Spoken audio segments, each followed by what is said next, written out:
Okay. Hello. Hi there. I am in Texas somewhere. It is hot and there's bugs, and apparently there's a lot of bats somewhere nearby, which is very exciting to me. Um, yeah, my name is Shane Brody. I am a trans man. I've been traveling around the U.S. for around, the past year or so, going very slowly. I had to access some healthcare too. It's been an adventure. I've been doing a lot of gig work in order to get by, and been seeing a lot of the country. It's been really great. And I've been traveling around talking to trans, non-binary, intersex, and gender non-conforming people, and sometimes even allies, and parents as well. So today I am with a guest, and this person is going to introduce themselves. Hi, I'm Nexus. Yeah. I recently came back to Texas, but this is where I was born and raised. All right. And how would you identify yourself? Like pronouns or, identity, big identity words out in the world? I would probably say I'm just a person, but if I Okay. had to choose like a particular word, I like neutrois. Okay. What does that mean? I don't even know. Neutrois was basically like a rejection of any sort of binary, but it wasn't quite non-binary either. It just was like nothing. Okay. So a rejection of the gender concept. Exactly. Okay. All right. Is that like a really new term, or do you know where that comes from? Or I think it is. I think it's a newer term. yeah, I'd never heard of it before. Yeah. Neutrois. Okay. Exactly. I'm gonna have to look that up. So why? Sorry if this is an awkward question, but Yeah. why does that appeal to you? Because I realize it's your identity, so it's not like, oh, I'm just kind of choosing something. But Yeah. why that word or that concept in particular? Why does that resonate with you? I guess? It really resonates with me, it's really interesting because it feels like a lot of these things end up conflicting too, Yeah. just because of the way everything is shaped and formed in society. So, like, even though I consider myself new choice, I'd still say I'm transmasculine. Okay. Okay. Because that's where I feel most kinship, I guess, with people and the way that they've grown up. Okay. So the people that surround you, then your community would be transmasculine. Exactly. Okay. Yeah. But you're different within it. Exactly. Okay. Yeah. All right. Cool. So, I like new choice because when I was first getting sort of into the distinction between women and men and stuff, I really rejected the whole subjugative context of that. Oh, you're going to have to explain that. Yeah.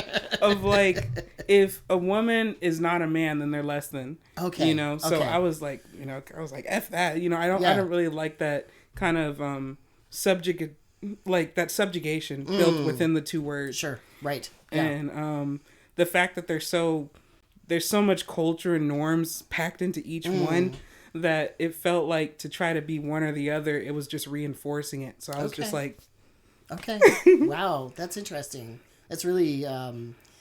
I've heard a lot of academics talk about that. Is that the sort of thing that you have read? Have you read a lot about these topics? I did mostly through like kind of a political lens. Yeah. So Okay. when I was reading Engels, I was really into reading Origins of the Family. Okay. Which is not only kind of a political cornerstone work, but also it's big within sociology and cultural anthropology as well. Okay. So, Okay. yeah. Speaking of that, are you in school? Are you studying these topics like in a formal sense, or you? When I read that, actually, Yeah. it was informal. So I Okay. had dropped out of school. Okay. And I was reading it. But it was one of those situations where people really encouraged you to be sort of intellectual, but Yes. even though you weren't in school. Right. So Right. it was right. cool. Yeah, there's this whole movement, at least in anarchist schools, of unschooling, right? So if you go into like the formal education system, are you really learning all that much? It's very narrow, oftentimes, especially in the primary and secondary school. In college, things open up a little bit, but not really. Especially if you have radical politics. Yeah. Yeah. Yeah. Exactly. Yeah. And it sounds like you're a bit on that edge there. I definitely was. Okay. You say was. Are you still there, or is that in the past? I feel like my heart is there. Okay. But as far as my work on the ground and what I'm doing and committing my time to, I feel like I'm not living up to the standard that I would like it to be. Oh, so you sound like you're very hard on yourself then. Just a bit. So how would you describe yourself then? Are you like a political activist? Do you work at like a nonprofit? Like, how does this manifest itself in the world? I full-time volunteered for like, I guess almost 6 years. Oh my. Yeah. When I had first dropped out. And then for health reasons after COVID, I came back and then started going to school and stuff. Okay. So so you are in school. I am in school now. So community college. Yeah. So I'm back. Yeah. I love community college. Exactly. I love community college. Talk about like opening up education to people. Community college is where it's at. Seriously. Yeah. Cheaper, more diverse, even as far as immigrants. Way more diverse. Way more. Oh my goodness. Oh yeah. I will tell you, and I'm not trying to brag. This is not any kind of brag moment. Okay. I went to Harvard Divinity School, so I've been in that kind of situation where it's really elite. Mm-hmm. But also I've been in, places that people would never consider are elite, in bad neighborhoods and little community colleges and stuff. And I will tell you, I had much more rich and just intensely interesting conversations in those settings than I ever did at Harvard. Yeah. Like, I'm not kidding here, just the people there, their experiences, the people who taught there, who wanted to be there. I mean, way different. It's very different. World of difference. Yeah. Great. Yeah. And I like too how they like to get down on the ground. Yeah. Because sometimes like when you were talking about Harvard, I used to go to different colleges and stuff. So like, going to Barnard or Columbia and stuff, but they knew nothing about Harlem, which was like right there. Okay. And it's like, it's literally a few blocks away. It's the oddest thing ever. Right. We're going to the university. Yale. Yeah. Like the town that Yale is in, I forget, is it Hartford, I think? Like it's completely different. Very. Yeah. Or the University of Chicago is right in the south side of Chicago. Right. But so different. Yeah. Right. Were you thinking of like transferring afterwards, after community college, or were you just checking out different places? What were you doing? If I could do way more years at community college, I would. Yeah. But I have to transfer because they don't offer it for my subject. That's right. Yeah. That's right. Yeah. They only go up to like the sophomore level, basically the second year. Yeah. Especially since it's not like a major. It's not a major that a lot of people get into. And what's your major? Sociology. Okay, sociology. Okay. Yeah. Are you going more the clinical part, or are you going in a different context? I'd like to avoid social work. Okay. Not because I don't think that it's helpful, but because I'm really jaded from the political background. Okay. It's like you're trying to help people one by one when you know what the real cause is. Okay. So you're going in more the academic route rather than the applied route. I'd like to garner as much as I can from the knowledge of it and figure out what to do. Okay. So I know Du Bois. Let it take you where you want to go. Exactly. Yeah, totally. Like there's some really big sociologists or anthropologists that you rarely hear about, but their work is pivotal. Right. Yeah, they don't get enough of those. It's interesting with databases for academic articles. It depends on like the rank is if it's quoted or whatever in other texts, but sometimes the less popular stuff is actually the most important, right? But we don't listen to it, and we don't click on it or whatever. Exactly. So that's the problem we have, like in a democratic society. People think that if we criticize democracy, majoritarianism, that somehow we want to, go towards authoritarianism. Yeah. And that's not the only choice. It's really not. No. And frankly, one of the biggest populists I had seen that came out recently was Trump. Trump was a populist, but he had a certain group that he listened to. It's true. It would have been so interesting if he and Bernie would have done their thing. Right? Oh, yeah. Because they were both populists. Exactly. Yeah, totally. Did you support Bernie, by the way, or is that kind of too mainstream?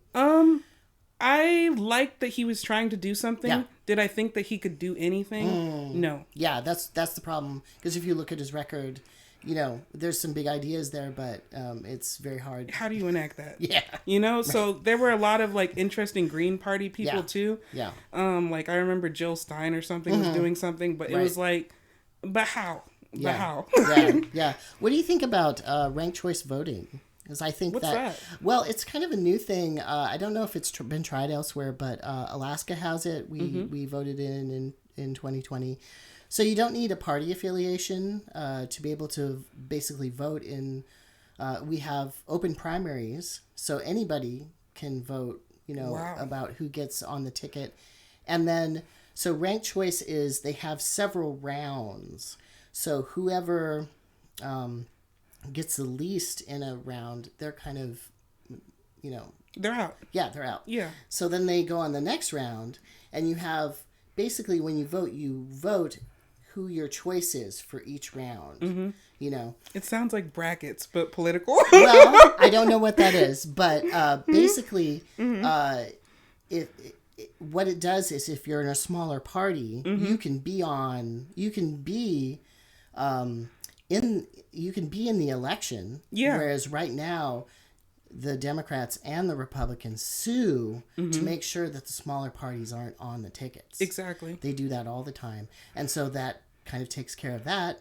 And then also, in some ways, it brings out more civilness in debates because you can't totally trash everybody. Yeah. But there's also this danger of being more centrist as well, which I find centrism is pretty dangerous as well. It's very dangerous. Yeah. It's extremely dangerous. Yeah. What do you think about that? What do you think is dangerous about centrism? The dangerousness about being a centrist or a moderate is that you have no clear stance on things, and some things actually need a real stance. That's right. Otherwise, you're enabling whoever is actually in power. That's right. I hear some... You know, it's an appeal to people's better selves, right? We don't want to always be in contention, right? Oh, I hate you or whatever.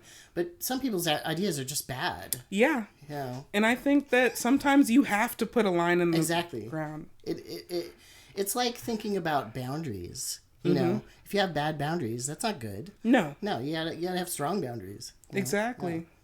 So, you know, I think that people should kind of foster that a little bit. You know, it's okay to disagree and have heated discussions about it. But and be firm. Yeah. Yeah, right. Yeah. Be convicted. Passionate. Right. So, you're going around and you're checking out these fancy colleges. Yeah, are you leaning towards any of them, or do you not want to say, or...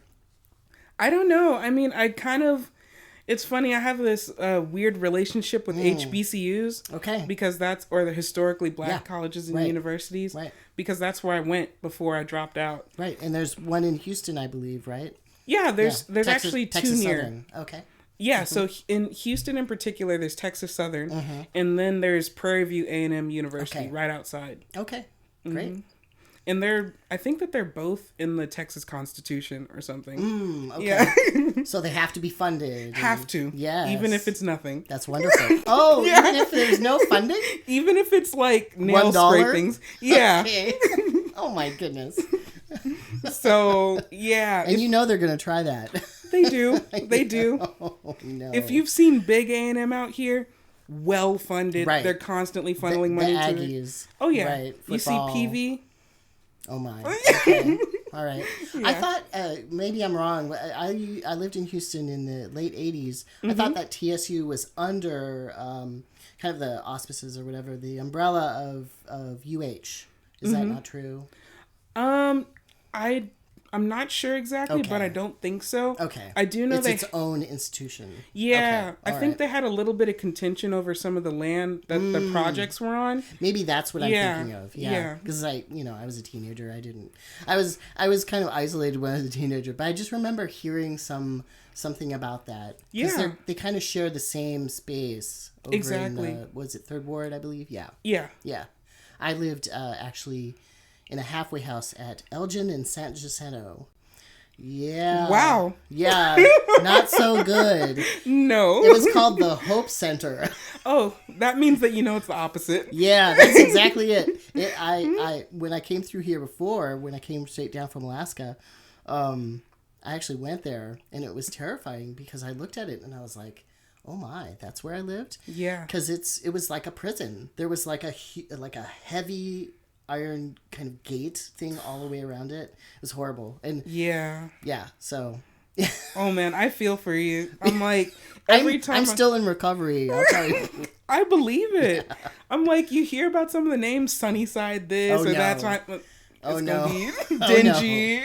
Oh no, yeah, sadness. And in fact, somebody I met in this project, he had a similar experience, but it was from a religious point of view. So there's a lot of religious, like halfway house kind of places, also in the like that area and going towards the third ward. Very true. And he was caught in that, and so it was a very similar experience. It was very strange. It was very strange. Yeah. Yeah. Do you have any experience with that? I mean, we were talking a little bit beforehand about incarceration. Do you want to maybe talk about that or? Most of mine was actually through political work. So it was a lot of like you get protested and picked up or something, or you're working in a neighborhood where people are constantly being surveilled. Right. You know, and like you defy the rules or the ordinance that they put out. But then as consequence, what's the repression like that comes back? You know, so it was actually pretty... It's always punish upon punish upon punish, right? It really is. Yeah. And sometimes it seems almost like a weird dream to think about the things that happened.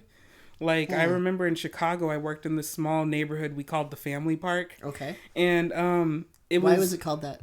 It was called the Family Park because it was a cute little park. And it was, I can't remember exactly what it was called, but it seemed like a place where you could take your family and have fun. Okay. But it was also a place where many people got shot constantly. Oh. So, and it was also marked by like, I think there were like security cameras on every single street, and there was constant like, you know, patrolling of cars and all that kind of thing. Probably that triangulation thing with the shots and stuff. Yeah. Oh yeah. So it was just like a deep concentration. And at one point they told everybody, you know what, it was like an unofficial curfew that they couldn't be on the sidewalks at certain times. So but it was illegal to do that, but they did it anyway. Exactly. Okay. All right. Exactly. Wow. So like it was insane kind of the buildup in that whole situation, because like I think there was a trap house that ended up burning down. What's that mean? Trap house? It's like a place where people like sell drugs or do that kind of thing. Sure. So you could even say a center of illegal commerce. Sure. Yeah. Sure. Exactly. The other economy. Exactly. The informal economy. The informal economy was taking place in there. But it was odd because one day it was there and the next day it was this burnt down husk in the middle of the street. And then we also got reports from people who were living fires there. are so violent. Like they are. Yeah. Have you ever seen like a fire in a house? Yeah. Oh yeah. It's really devastating. It's extremely devastating. Because it can affect the whole area. Like, exactly. Yeah, right. And I think that it's hard to imagine just something disappearing like that. You know. Right. Yeah. So, like, people would be handcuffed to each other all down the street. They'd be picking up people constantly to take them into holding and then drop them back off at weird hours. You know? So it was just like... And then kind of using some of the people against each other. Okay, yeah. You know, to be, like, informing and other things. Yeah. So... I had that happen just a tiny bit. I was living in the Pacific Northwest, and I was picked up for something because some people... I mean, this is so minor compared to what you're talking about. But people were... graffitiing about like Earth First and things like, I didn't actually know what they were doing. I was just hanging out with them and they were like, okay, watch for a cop, and I was like, okay, I'll do that, you know, I mean, whatever. But then they were actually watching us, like several police cars, and they came immediately. Oh yeah. And then afterwards they held me for a long time, took away everything, like all my IDs, and kept them for weeks on end. If you don't have an ID, they can just pick you up again and put you in jail. Exactly. And they, to let me out and to get my ID back, they made me go through books and say what I recognized, you know. And I did recognize a couple things. Yeah. You know, I you know, Earth First, like EF, like I said that. Okay, that's, you know, I mean, just really minor things, but it's not like I know what any of that stuff was that they were talking about, but they were trying to get in there, you know. So They but do. It's nothing compared to what you're talking about. I'm like, I think sometimes people a little bit underestimate Yeah. the tactics that get used and how they play out. Yeah. Because after that, it felt like there was a chill in the neighborhood. Like, people had started to kind of lift their sights. Because when I was going out there, we were like, don't get into this whole thing about, like, carrying out revenge against each other. Right. Get into something that actually because they turn your people life. Against each other. Yeah. Right. Exactly. If it's not the police doing it, then it's, other people who are caught up in all this, like, gang life and stuff. Sure. So it's pretty bleak, Yeah. And even when I came back here, it was odd thinking about my life and my future because I felt almost like old, even though I'm only 27. Oh my goodness! So like kind of worn out a little bit, and like you've seen a lot, kind of thing. Yeah, because I'm like, you start kind of being an OG at like 30. Oh my! Which means that you've kind of lived an adult experience from like 14 to 20 something. Yeah.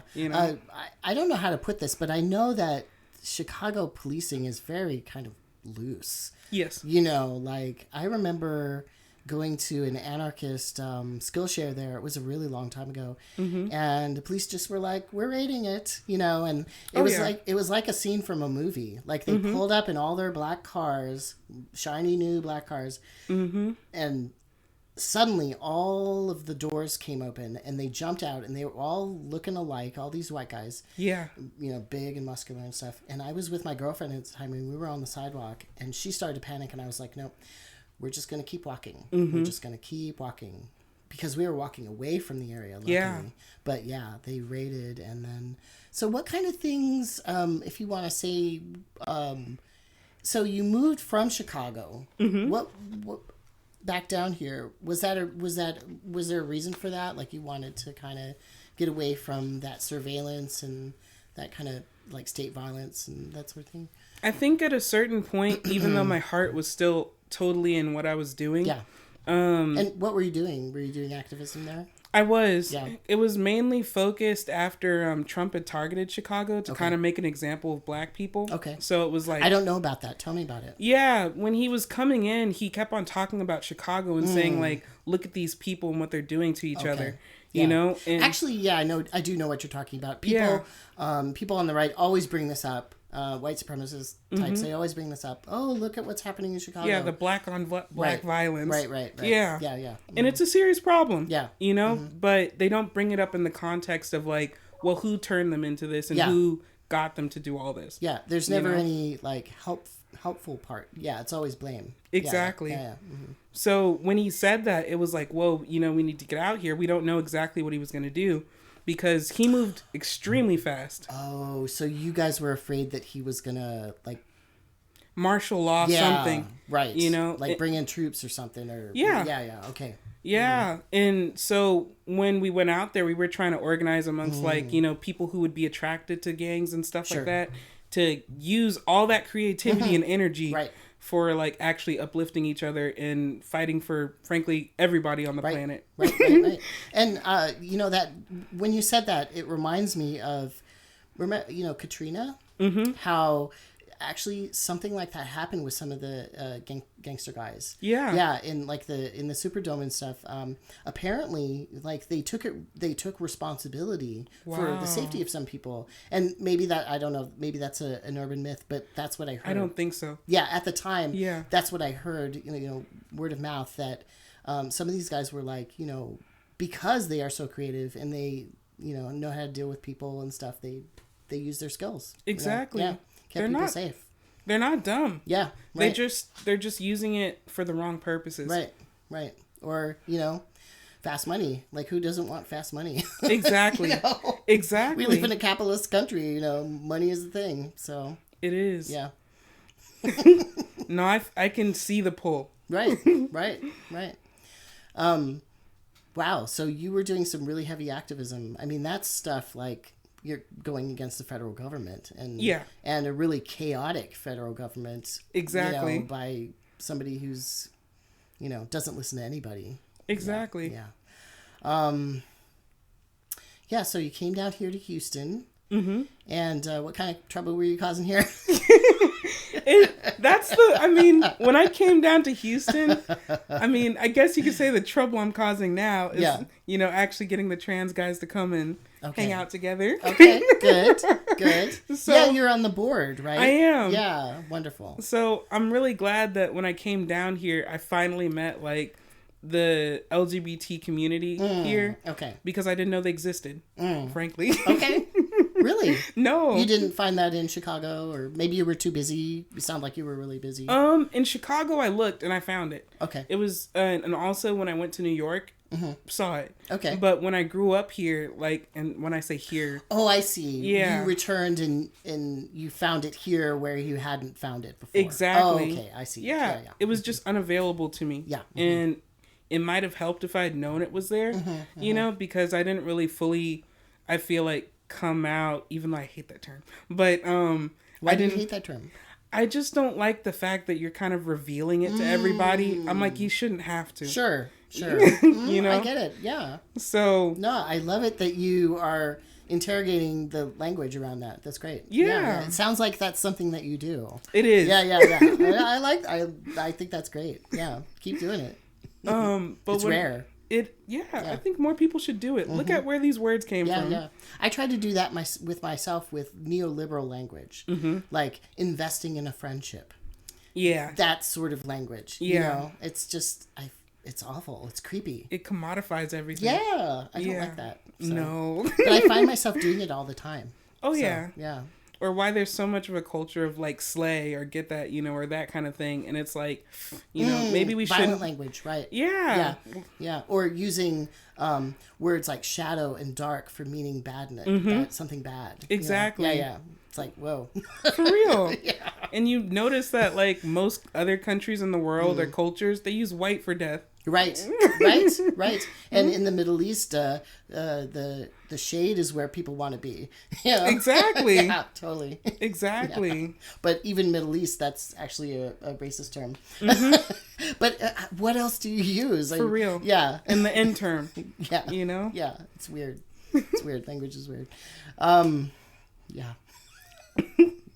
Anyway, yeah. So you're bringing trans guys together, and that is really, I gotta say that's some work too, because we're in an environment right now that is isolating. Very. Yeah. Isolating and hostile, frankly, in Texas. Hostile. Right. Yeah. So it was interesting because like more of the trans people I met in like places like New York and Chicago, they were more out in trying to, kind of show who they were. Very almost like peacocks, Right. Whereas here, the whole thing of stealthing or whatever is almost an imperative for like safety reasons and everything else. Is that because of the like continued sort of public presence of like KKK here, or is it just so in the environment, in the social environment, like white supremacy and all that it's just so common? Or I think it's so thick in the air. Okay. So like even though down here there's the whole culture of Southern hospitality and all that, there's still like deeply within that, of course, binaries, of the sir and ma'aming everybody and everything. Yeah. And then there's also the whole thing of, well, if you don't fit there, then you must fit here. Okay. And then trying to prove constantly that you're not this monster, So, like, I remember the first time I went to Houston Pride when I was in high school, I was really disappointed. When was that? I think that was, like, 2015 or 14. Because I went when I was a teenager, 87, 88, 89. Wow. Okay. And, it was down on Lower Westheimer. Yeah. And it was also a little bit disappointing, even though I did go and I was like, oh, wow, so many people. But when you think about it in retrospect, it was just a few thousand people. And there's a lot of queers here. Hell yes. So many. At the time, there was like 40 gay bars, down there. Damn. Oh, yeah. And Lower Westheimer, totally. We got barely any now. Oh, yeah. There were several lesbian bars even. Yeah. I'm telling you. More than one? Yes, more than one. There was a Bulldagger one. This is it. Damn. There was all kinds of them. But I counted it up once, and I think it ended up being 44 or something like that. What were we talking about? Oh yeah, but it was just a few thousand people, and it was mostly you know, I mean, this is part of queer culture too, but there were porn stars. There Yeah. were, you know, I was in the War Resistor League, and, Hey.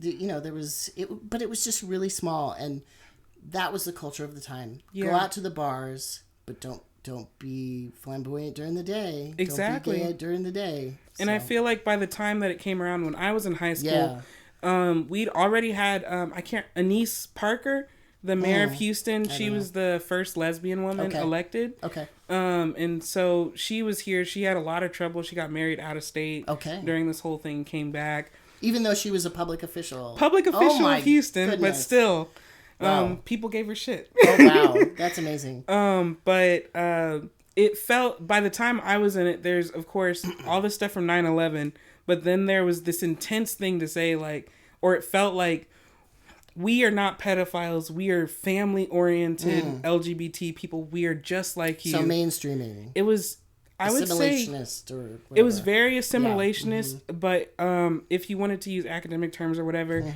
it was embracing the heteronormativity. Yeah, yeah. You know? Yeah. Totally. So, it actually felt really restricting. Whereas when I went to New York, and that was, I guess, sometime in 2016, 2017 or something, Pride was all right. It was very crazy. Yeah. But frankly, I like Dyke March better. Okay. It was the more I always do too. It's less corporate. It's more rowdy. It's more rowdy. It has this kind of liberatory atmosphere. Yes. And you just don't get that, you know? I feel like maybe even some of the more sexual aspects of Pride get blown up way more out of proportion. Yeah. Well, it's always parts. too like the beer floats and stuff. Like, yeah, I mean, and there's guys gyrating, which is fine. I mean, that's part of the culture, but it's not like the Dyke March. The Dyke March is like, it's sexual in a way that feels raw, and less commodified, and like community. It's not like I'm selling something. No, that's what I love about it. It's just like, this is me and I'm out here. Right. You know? Right. And I like that. I kind of like it too. There's less of a prettiness to it. Much less. Yeah. I don't like the prettiness. No. Yeah. No, I feel like there's more of a, you know, kind of, and almost in a way where it feels like less like you want to just do it because you like it, but more so to be like, well, I'm just that much one step above what you're doing. Sure. You know? Sure. So, yeah, I really like Dyke March. Yeah, I do too. I like it when they go by on their bikes and stuff, you know, or that's actually the only part of the big Pride celebrations I like is the dykes on bikes, you know, and then after that it's like, I like the drummers too. Oh, I don't know about the drummers. Yeah, there's all these like women or AFAB drummers that come out, and they got like it's usually like kind of African-esque or island-esque gear, so it's very kind of revealing, I guess, for Western clothing. Sure. And they're like banging on drums and just like getting into it like intensely. Okay. And it's like, okay, great. Yeah, I haven't seen that. I've seen mostly, you know, gay AT&T employees, or, you know, gay dentists, or for real, like the San Francisco Pride. It just goes on for hours. Oh my gosh, it's so boring. Anyway, or they bring out the rainbow cops, and it's like, okay, yes. we know you got dragged out of whatever hole. Right. I was once in a group called Lilith's Revenge, and that was in I love Seattle. That. Yeah, and there's pictures out there of my boobage. I wrote in paint, "Not property of the U.S. government" but then I got a sunburn, and this is terrible. No, this is terrible. It said I had a tan. I had a reverse tan of prop U.S. Gov. Ooh, yeah. Can you imagine? And yeah, that lasted about 6 months. Oh gosh. Anyway, but no, it was super fun. We were out there, but Seattle Pride wouldn't let us get in the parades, but we went anyway, and we marched right in front of the cops. Exactly. That's another thing I like about Dyke March is that they actually let in more like political or off the wall organizations. Weirdos. Yes. Yeah. The more freaks, the better the party. Exactly. Yeah. Well, yeah. So I brought up like the KKK and stuff actually because when I was a teenager, that was really big around here, and there was even like billboards up. Oh, yeah. You know what I mean? Like, I think Pasadena was even like their headquarters or something like that. I mean, that's what I heard. Mm-hmm. Do you still like hear about that sort of thing nowadays here in Houston, or is it different? It's hard to say exactly here in Houston. Some of it's just ingrained. Like, Okay. I more see the burbs a lot. So, like, some of the streets are still called, like, Rebel Yell or things like that. Oh, really? Yeah. So it's like, you may be the international family or the nice family, but you live on Rebel Yell, and nobody's changed that. Yeah. Or Plantation Lakes. I did notice that Houston is really diverse. Like, it's way more diverse than I remember it. I think it's one of the most diverse cities in the United States. I would say so. Like, you go to, like, just a regular old strip mall or whatever, and you think, oh, I'm going to see all this corporate stuff here. And it's not. No. It's like all small businesses, like Colombian something. And just exactly. like everybody from all over. It's beautiful. Yeah, it's cool. It's I missed very it vibrant. so much when I left. Like, because Chicago also has a lot of different people, but it has a completely different way of addressing that. Okay. It actually uses something that people may see. It's called pluralism. Sometimes people will prop it up, but it basically means that a bunch of different cultures will live near each other, but they'll maintain their distinct culture. Okay, right. And it sounds on paper, oh, that sounds cool. But like the Polish people kind of are together. together. Polish, the Italian, the Chinese, all that kind of thing. But it's horrible. Okay. Because when you go into different areas, people look at you weird. There's all this kind of thing of reinforcing our people versus your people. So okay, so there's a lot of gatekeeping. Very gatekeeping, right. And in New York, it felt like there was still some mixing, but it still didn't feel as good as it did in Houston. Okay, wow. Yeah. Okay, I didn't know that. Yeah, no, it's weird. Once you live there a little bit, and you start feeling it a little bit. Yeah.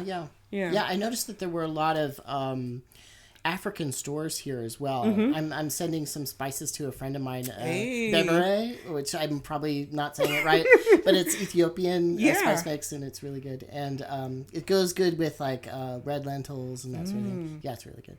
But I went around and I felt like such a tourist. I was like, oh, I'm going to check out a whole bunch of African stores. So I looked it up on Google, and there was a whole bunch of them, and I was just like, whoa. It was so great.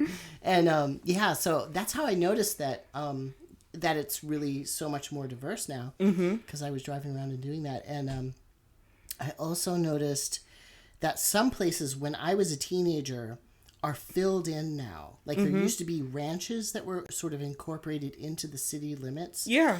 Because they were reaching out to grab for tax money from malls, right? Houston was going, we want that mall. Yeah. But in between there were some ranches, but all those places are filled up now. Wow. So Houston has really grown. It has really grown. Yeah. And even when people talk about Houston, I feel like they're not just talking about a single city.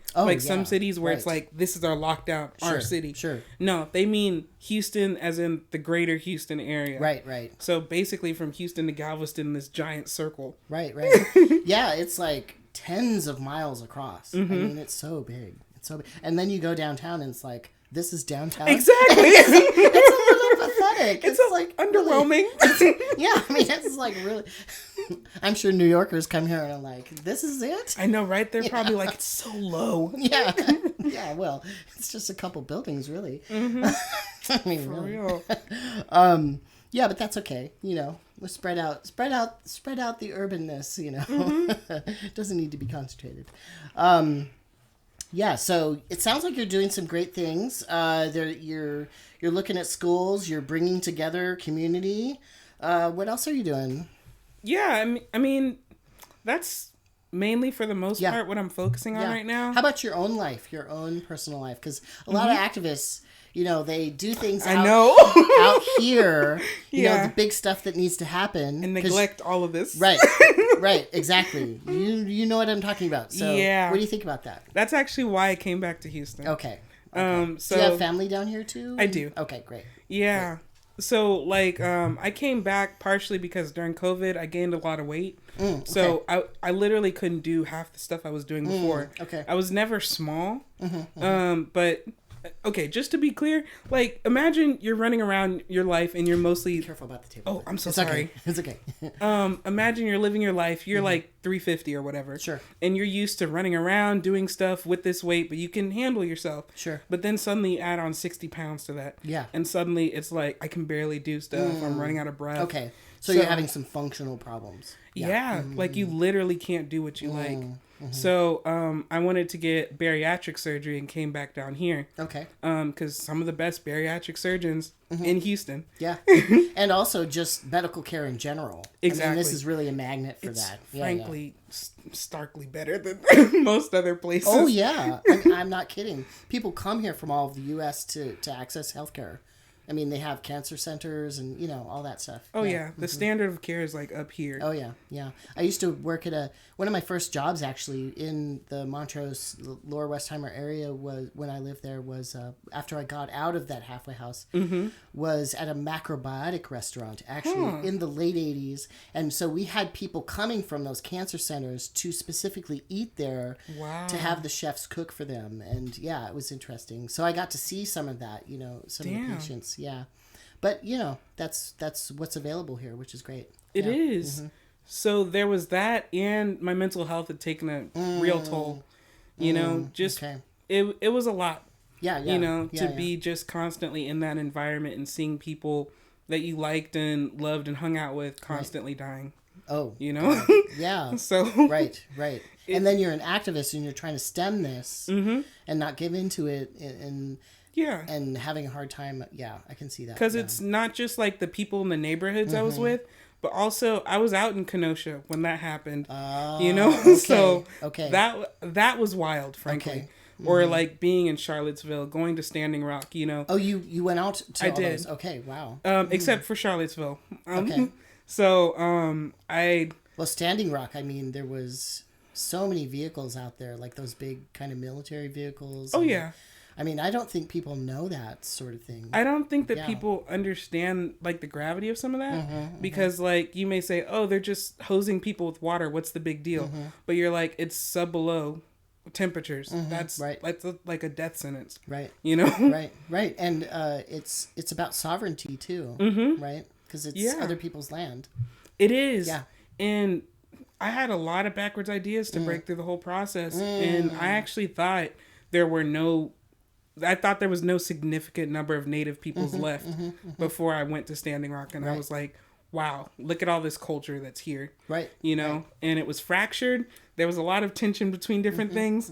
Like, I know there was some whole thing about moon blood and stuff, and some people not wanting women to be in the tent when they were on their periods and things. I see. But at the same time, people tried to keep the main spirit of, like, our water, our land, you know, to be the main thing. And I think that was good, even if sometimes they kind of crack down on the youth where I think they shouldn't have, you know, because the youth usually tend to be a little bit more, you know, wanting to go out there and fight or get in front of things. Right. So I think that you have to realize there's a good synergy between keeping the message propped up and also letting them go out there and maybe do what they want to do. Yeah. And but also, you know, older activists can also advise on how to keep yourself safe within those situations and what to do even if you're caught. Exactly. You know? Yeah, because older people or people who hang back can be the support, you know, the legal, the emotional,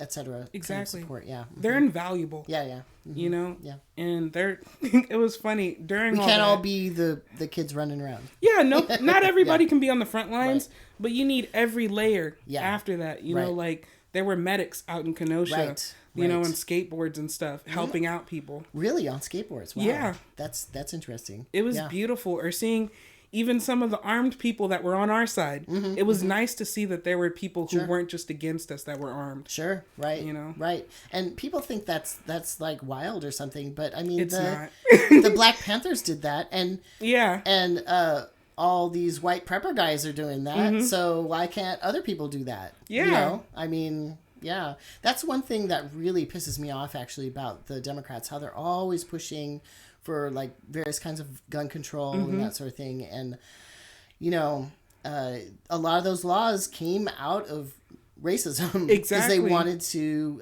control, African American people from getting firearms. Exactly. So, I wish they would, get over that. Yeah. Yeah. And I really wish that they would quit having this kind of cultural thing within American culture of like violence is not the answer, or treating all violence the same. Because it's not all the same. Right. It's a tool. So, but it's not the same. Describe how that's different. What you're talking about. Oh, sorry, I have to readjust. Yeah. We can even take a break if you want. You want to take a break? Let me finish this thought real quick. Yeah, let's do it. Okay. So when I say that violence is a tool, sometimes you actually have to go up against something else, and they're not going to respond gently to what you are doing. Who in particular? It's okay if you use particulars. I mean, in my particular, when I say my political background, I came up with like revolutionary communists. Okay. So they were people that came from the liberation struggles and then tried to adapt as time went on, So would this be the Revolutionary Communist Party, RCYB kind of thing? It was. Okay. I was in the revolution clubs. Okay. So they came, RCYB was their predecessor. Okay. And even they had actually some bad ideas about LGBT stuff at the beginning. Of course they did. They did. And the Greens do too, and they did. Individuals do that, that are in radical communities. I mean, they do. Yeah. But what I liked about them was that they actually addressed it at a certain point and did a well-developed paper on it. Okay. So I was like, look, you can understand when you're wrong, and you actually called it out. Yeah. Because some people don't do that. And then, since it's kind of more of a party structure or whatever, then it's like, almost like the rules. Exactly. Like, y'all got to be nice now. You got to do this. Exactly. Yeah. Because it's harder in anarchist settings because everybody's like, I don't know about that. Let's, It's all kind of very individual. Yeah. So it's a little more hard to organize. It is. Yeah. Yeah. Or disorganized. Exactly. Okay. So, anyway, when it comes to violence, I do think that at a certain point, you're going to have to go up against the powers that be to make a huge change, So, and I also... Well, they use violence. Constantly. Like every day. Constantly. Every minute. Yeah. Yeah. And they're constantly justifying it. Right. Like, I would hate it when people were telling us during some of the Trump stuff that, why are they using like rubber bullets? Or they would be like, they're using rubber bullets. It's not that bad. And I was like, have you seen the injuries? Have you seen what's going on? Yeah. I knew a guy, older, he had one actually lodged in his neck that they couldn't remove. Exactly. So he had a huge cyst around it. Yeah. So it still does damage. Or like when black people would be getting murdered by the police, they'd be like, well, maybe don't murder them, but maim them. By saying shoot them in the leg or the arm. But it's like, why are we shooting them in the first place? Right. That's the main point, But I do think that there's justified violence in order to stop something. Okay. And you do have to actually make sure that you're constantly interrogating it, So I appreciated that, there's actually kind of a embracing of understanding what might happen in the future if you actually went against the powers that be that are in place right now, Yeah. Thinking about what reality would look like. It's a little terrifying though. Yeah. Yeah. Especially, I think of this this way. Like, I worry with violence that the level of violence is going to go up and then who gets impacted by violence first? The people who are always impacted by violence. Exactly. Right. So I do worry about that. But I think people have different roles. They do. People have different roles. Like, I'm not somebody who's going to be violent. And part of that is just because I've had such a violent past. Yeah. And I want to do something else. But I also I've had to work through this. I've had to work through this. I don't want to stop other people from doing what they need to do. Yeah. Because they are from a different perspective than I am. No, right? That's important. Yeah. And I remember reading at one point, there was this whole notion of you need a certain section of like the population to go golfing. Okay. So when they mentioned this go as like, like there used to be this guy that they would contact, the responsible Negro leader or something, to calm down black people. Okay. But then one time the government, or I guess the city council or whatever was they were telling him, he was like, look, y'all have been really messing up. I can't tell them not to be mad. Right. So then when they expected him to come out and speak and calm everybody down, he was conveniently unavailable. Yes. Right. Okay. Yeah. Yeah. That's intense. Yeah. So you need that. You need people at many different layers. Right. And not everybody's going to have the same role. No. That's part of a community as well. Exactly. Community is, there's lots of different kinds of diversity within a community. Exactly. Yeah. And if you don't believe how violent they can come back, I challenge you to look at some of the footage from Charlottesville and tell me how that would not work, or January 6th. Speak more to that. What do you mean? Charlottesville really captured to me the fact that the alt-right and all the kind of stuff they were doing, or these neo-Nazis, all of them, could go from online on 4chan and all these different websites and actually be able to organize in person. Oh yeah. And they're thinking about it constantly. Yeah, and prepping for it. Totally. They are. Yeah. And January 6th would not have happened without people opening doors for them. Oh yeah, they definitely did. Just a few days ago, Smith & Wesson put out an ad online about like some of their weapons or something like that, about being prepared, and there's like a good-looking guy or whatever, and he's all strapped. And then he has Proud Boys logo on his shirt. That's scary. Yeah, and that's a Smith & Wesson ad. And you'd think, they're kind of mainstream. They even, they have their Hillary Clinton warning on the muzzles or whatever.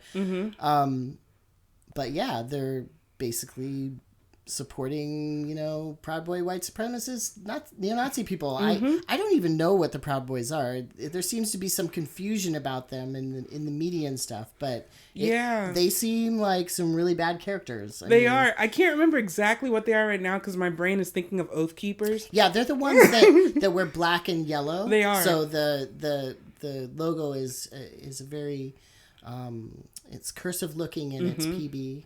Exactly. Yeah. And they usually wear yellow and black across their face. They usually hide their faces. So, but they were bold, and they came out in numbers, and they showed their face in public space, and occupied it. Right. Those are the tiki torches guys. That's the tiki torches, and like that was eye opening, and I'm so glad that there were so many people on site that actually stood up against them from around the country.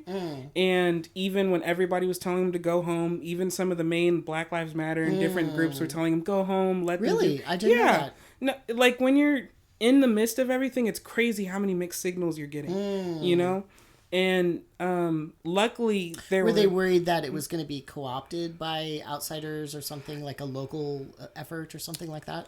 That usually, because that sometimes happens. Yeah, people usually bring that up, and I feel kind of weird on it. But also, because kind of we need as many allies as possible, as many bodies. Exactly. Yeah. Like Standing Rock would not have worked if it was just locals. Right. Right. That needed. If you can direct a well-meaning white college graduate into the front line, Yeah. Exactly. Come on. Exactly. And even so there's all these distinctions, and like one of the things that came out too was like people were literally having to kind of argue with each other for like, let us go out and protest against these people in the streets, because they'd be like, hang back, we have our like, church thing where we'll take care of people, give snacks, whatever. But they didn't. I was wondering if that was some tension with that, because it was religiously led in some ways. Yeah. Yeah. I mean, it's in the South, right? So who's going to be the more organized people? They're probably going to be more religious, probably more, and in some ways, they don't have as much of a jadedness as some of the northern organizations, where they're constantly bickering. Sure. But yeah, usually it's religious. Okay. Are the main ones, but there was a sense of like they didn't want to see their people hurt, but you need to have that confrontation, or else they would have been rampant in the streets. Well, I can see how they would be worried though, because the people they were up against were really bad news. So. And they had shields, they had makeshift weapons. Right. They were not just any people. They wanted to cause terror in the streets. They came there for that. Yeah. Yeah. Just like we see in Portland all the time. Like if there's any kind of event, it's like the two sides come and they clash or whatever. It's like, oh, exactly. So, let's see. Yeah, let's actually take a break for a minute. Let's collect ourselves. All right.